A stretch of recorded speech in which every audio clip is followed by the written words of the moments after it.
ายดีตอนนี้กำลังเดินทางไปวัดไฮคำเนาะโอ้ยแดดส่องหน้าไปอันนั้นไปเกลือป่าเนาะพาเด็กน้อยไปเกลือป่าวันเกิดมนุษย์เอม ครบรอบ4 ปี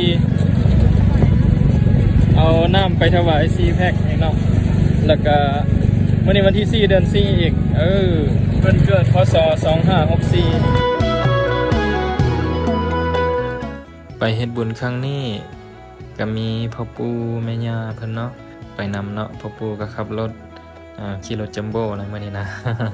ก็มีเด็กๆมีครอบครัวเฮาเนาะสำหรับคลิปนี้ก็ได้อัปโหลดซ่าหน่อยนึงเนาะเพราะว่าถ่ายมาแล้วก็บ่มีเวลาตัดต่อเนาะเพราะว่าค่าเวียกกลับมาเบิ่งนำกันตอนนี้ก็ฮอดวัดแล้วบรรยากาศในวัดก็เงียบสงบดีมาสุดแล้วหันแม่นเพิ่นมีวงดนตรีเนาะผู้เฒ่าผู้เก่าผู้แก่เพิ่นมาเสพเนาะมาม่วนกันมาสุดแล้วหันบ่ได้ถ่ายให้เบิ่งมาฮอดบอนฮอดทีแล้วเนาะพวกเฮาก็สิได้ลงไปเฮ็ดบุญก่อนเอาน้ำไปถวายครูบาให้เพิ่นมัดคอต่อแขนให้ก่อนเนาะเพื่อเป็นสิริมงคลแล้วเฮาจึงลงไปเกลือป่ากันต่อเนาะ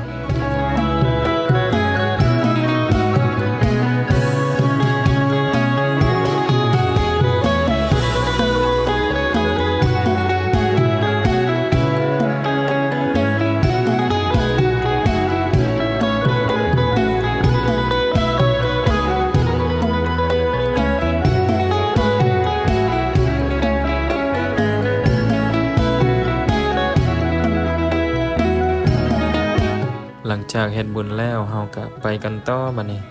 ไปเกลือป่าเนาะแต่ก่อนสิฮอดหนองป่าเฮาก็มาเบิ่งวิวงามๆของวัดก่อนเนาะบ่ว่าสิเป็นศาลาเป็นกุฏิเนาะถือว่าสวยงามเนาะแล้วก็มีต้นไม้มีพญานาคค่อยๆเบิ่งกันไปใจเย็น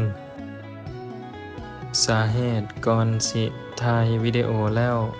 มาตัดต่อแล้วก็พากย์เสียงตามหลังแม่น